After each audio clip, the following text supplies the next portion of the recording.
Hi friends, Gujarat കലാപത്തിലെ ജീവിക്കുന്ന രക്തസാക്ഷിയാണ് ബിൽക്കിസ് ബാനോ.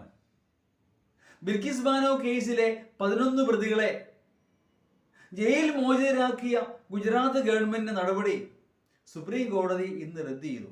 ഞാൻ ഒന്നിലേറെ വീഡിയോകൾ ഗുജറാത്ത് ഗവൺമെന്റ് നടപടി വിമർശിച്ചുകൊണ്ട് ചെയ്തിരുന്നു.